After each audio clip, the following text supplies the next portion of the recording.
Hello everybody and welcome to the channel Retino. So my name is Tapor Omar and in today's video we are going to discuss the process of refining of metal, that is poling. So हम लोगों ने कुछ बातें करी थी कि जिसमें चार टाइप की जो हम लोग कोई भी मेटल को जब प्योर फॉर्म में लेके जाते हैं तो उसका जो फोर्थ स्टेप होता है that is refining of metal या we can say purification of metal.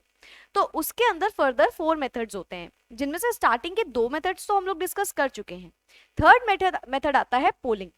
ये एक बहुत ओल्ड फॉर्म ऑफ मेथड है जिससे हम मेटल को प्यूरिफाई करते हैं। ऑल्दो आपको पता है हम जो भी हमारा मेटल है जिसको हम इस स्टेज तक इस स्टेप तक लेके आए वो 3 स्टेप से ऑलरेडी होके आया है, यानी कि थोड़े हद तक तो प्योर है, बट उसको एकदम प्योरेस्ट फॉर्म में लेके जाने के लिए हम लास्ट मेथड लगाते हैं that is refining of metal. ठीक है, अब इस मेथड की अगर बात करें पर्टिकुलरली तो यहाँ पे कोई बहुत as such difficult kind of machinery या इन सब का यूज नहीं किया जाता है। ये एक बहुत ही सिंपल मेथड है। As I told you it is the old form of method या it is the old form of refining of metal. तो इसकी वजह से हम बोलते हैं कि ये जो मेथड है इसको आज के टाइम पे बहुत ज्यादा यूज भी नहीं करते, बट ये एक मेथड था, ऐसा प्रोसेस हुआ करता था और बुक्स में दिया रहता है। सो दैट इज व्हाई आपको ये पढ़ना है। सो अगर हम बात करें इससे किस टाइप के मेटल को हम प्योर करते हैं, ऑब्वियसली सारे मेटल तो नहीं होते किसी भी एक से, तो यहाँ पे अगर आप बात करोगे तो यहाँ पे सबसे ज्यादा कॉपर के मेटल को प्योर किया जाता है। ठीक है, सो बेसिकली अगर कॉपर का कोई इम्प्योर मेटल है और उसको हमें मेटल को प्योर करना है तो हम उसको यहाँ पे यूज करते हैं। अब ये जो कॉपर का मेटल है इसमें एक्चुअली में पता है क्या होता है, एक जो ऑक्साइड होती है ना वही एज अ इम्प्योरिटी बिहेव कर रही होती है, या आप कह सकते हो मेटल में ही थोड़ी बहुत मेटल की ही इम्प्योरिटी रह गई तो वो चीज हम यहाँ पे प्योर कर रहे हैं।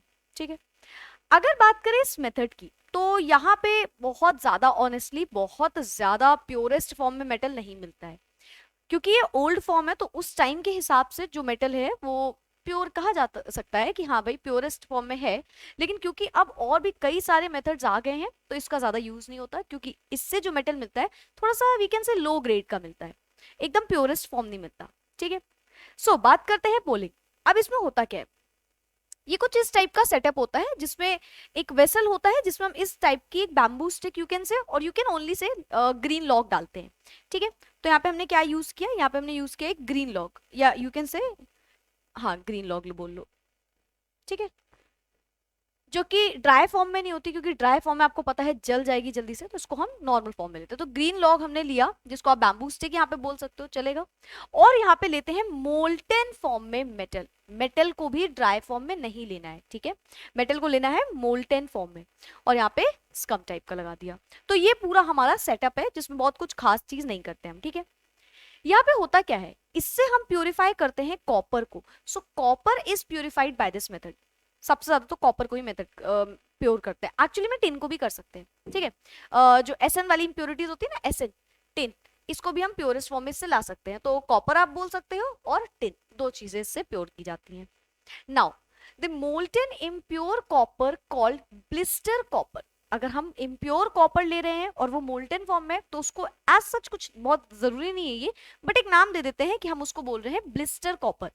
ठीक है, तो हमने क्या किया, ब्लिस्टर कॉपर को लिया। सो इन शॉर्ट अगर मैं बोलूं ब्लिस्टर कॉपर तो आपको पता होना चाहिए that is nothing but the molten impure copper.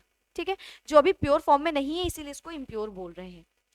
Then is stirred thoroughly with poles of green wood. उसको बढ़िया से स्टिर कर दिया, मतलब घोल दिया इसमें, कॉपर को मोल्टेन फॉर्म में लिया, बैम्बू स्टिक रखी, उससे पहले इसको शेक कर दिया, स्टिर कर दिया। ठीक है, after that the gases escaping from the poles reduce the oxide of metal to the metal. इसका क्या मतलब है, मतलब समझाते हैं। ये जो एक्चुअली में यहाँ पे जो यहाँ पे कुछ गैसेस बाहर निकलेंगी, जो किसकी होंगी, वो होंगी मिथेन की गैसेस, हाइड्रोकार्बन की गैसेस। ठीक, तो मिथेन की गैस यहाँ पे निकलती है। सो जैसे कि हमने बोला यहाँ पे मिथेन गैस निकलेगी और साथ में हमने यहाँ पे डाला क्या, मान लो फॉर एग्जांपल हमने कॉपर की इंप्योरिटीज डाली है, तो कॉपर की इंप्योरिटी Cu2O, कॉपर की इंप्योरिटी ले ली। अच्छा, यहाँ पे आपको ये चीज याद रखनी है कि जो कॉपर, जस्ट अ सेकेंड, जो कॉपर की इंप्योरिटी है ना वो यहाँ पे ऑक्साइड के फॉर्म में ही है। ओके, सो यहाँ पे जो कॉपर की इंप्योरिटीज है वो यहाँ पे किस फॉर्म में है, वो ऑक्साइड की फॉर्म में। कॉपर ऑक्साइड निकल के आया था हमारे लास्ट, मान लो हमारे लास्ट जो हमारा मेथड है उससे हमें कॉपर ऑक्साइड मिला, उसमें जो इंप्योरिटीज है उसको हमें रिमूव करनी है। ठीक है, अब देखिए यहाँ पे ध्यान से कि जो गैस यहाँ पे निकल रही होगी वो कौन सी है, मीथेन गैस। मीथेन गैस निकल रही है इस पूरे प्रोसेस से, ये कंबाइन करेंगी। अब अगर ये कंबाइन करेंगे तो यहाँ पे कुछ चीजें निकलेंगी, जैसे कि सबसे पहले तो भाई कॉपर निकलेगा। सिंपल सी बात है कि एक मेटल जो हमको बनाना है वो तो यहाँ पे निकलेगा, तो हमारे पास कॉपर आ गया। सेकेंडली हमारे पास आता है कार्बन मोनोऑक्साइड। कार्बन मोनोऑक्साइड और कार्बन डाइऑक्साइड भी लिखा रहता है कई जगह पे, बोथ आर पॉसिबल, ठीक है, it depends on the temperature. साथ में निकलता है वाटर H2, ठीक है। तो ये जो इक्वेशन मैंने लिखी है, इस इक्वेशन में ध्यान से देखो कि यहाँ पे कई चीजें हैं, जैसे कि हमें सबसे पहले तो जो चीज ऑब्टेन करनी थी दैट इज कॉपर, वो बाहर आ गया, ठीक है। और साथ में एक स्केपेबल गैस निकल के आई और वाटर मॉलिक्यूल बाहर आ गया, कह सकते हैं। यहाँ पे ये जो कॉपर निकल के आया है, this is not very pure, not very pure, it is low graded copper, ठीक, मतलब बहुत थोड़ी सी इंप्योरिटीज इसमें रह जाती हैं, ठीक है। तो इसीलिए इस प्रोसेस को आज के टाइम पे ज्यादा यूज नहीं करते, but it is a kind of you can say very जिसमें मशीनरी वगैरह का यूज ना हो, काफी एक बोल सकते हैं कि यूनिक मेथड है।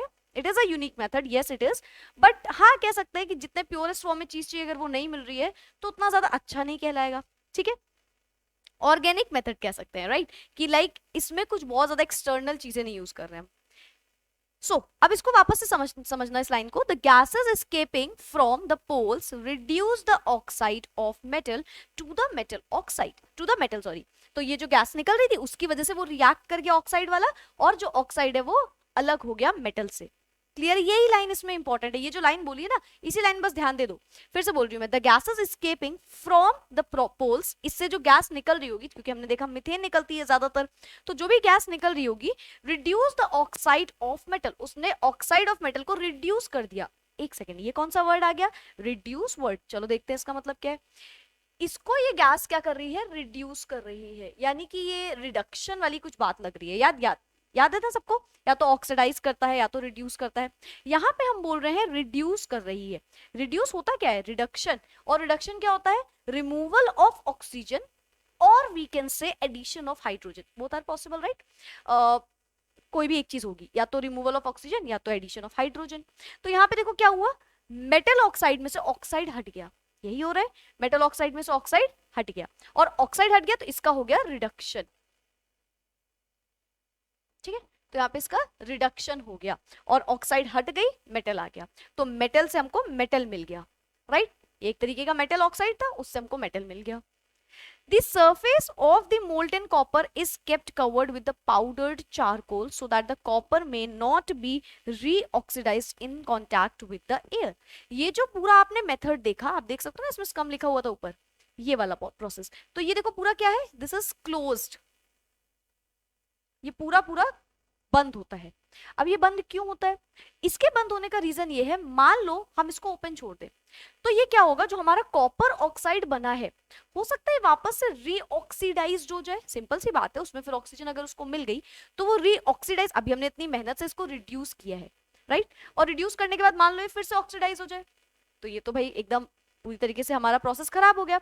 तो इसी वजह से इस पूरे प्रोसेस में जो भी हम वेसल यूज कर रहे हैं उसको हमेशा क्लोज करके रखते हैं।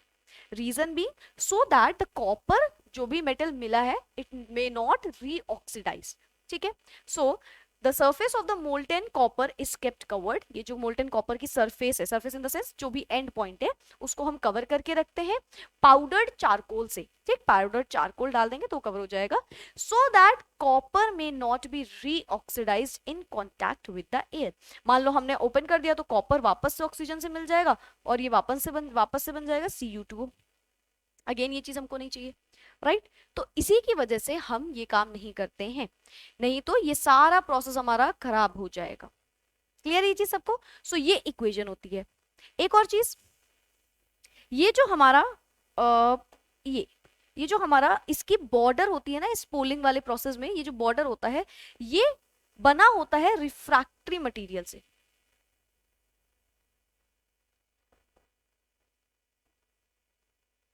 ठीक है। ये किससे बना होता है, रिफ्रैक्टरी मटेरियल से।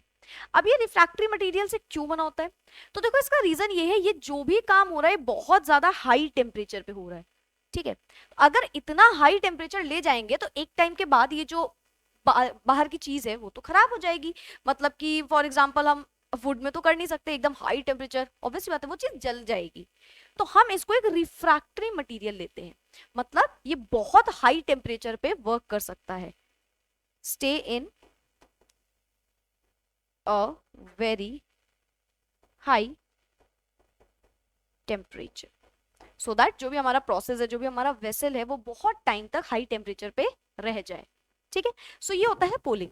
सो इन शॉर्ट अगर बताएं तो यहाँ पे हमने क्या पढ़ा कि यहाँ पे हम कॉपर या फिर टिन, टिन का भी आप ये काम कर सकते हो। फॉर एग्जाम्पल SnO2 है, so the same thing will happen. SnO2 अगर है उसको भी आप रिएक्ट कराओगे तो same thing will happen, Sn बन जाएगा, Cu सॉरी CO बन जाएगा, H2O।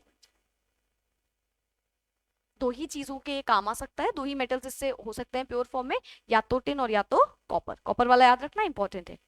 सो हमने बस सिंपल सी चीज करी, स्टिर कर दिया कॉपर ऑक्साइड, जो कि मोल्टेन फॉर्म में हम लेके गए थे, मोल्टेन फॉर्म में लेके गए थे, और वो इम्प्योर था। तो इसको हम लेके आए और हमने देखा कि इस पे जब हम हाई टेम्परेचर पे हीट कर रहे हैं, तो इन शॉर्ट हमने क्या किया, हमने देखा कि यहाँ से कुछ गैसेस निकलती हैं जैसे कि मीथेन काइंड ऑफ, और वो रिएक्ट कर जाती हैं अपने मेटल ऑक्साइड से, जो भी होगा उसमें से उसको रिड्यूस करके मेटल को अलग कर देती हैं, और बाकी एक गैस और वाटर बाहर निकल आता है।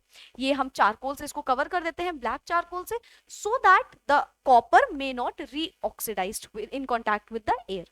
अगर वापस से एयर से कांटेक्ट हो गया तो कॉपर तो वापस से ऑक्साइड में कन्वर्ट हो जाएगा और उसकी इंप्योरिटीज फिर से आ जाएंगी। तो इसी इंप्योरिटीज को हटाने के लिए या बचाने के लिए इससे हम इसको कवर कर देते हैं ब्लैक चारकोल से। ठीक है, so yes that's it for today. और ये था हमारा थर्ड स्टेप या थर्ड मेथड बोल सकते हैं रिफाइनिंग ऑफ मेटल का। ठीक है, so bye bye, take care, keep studying.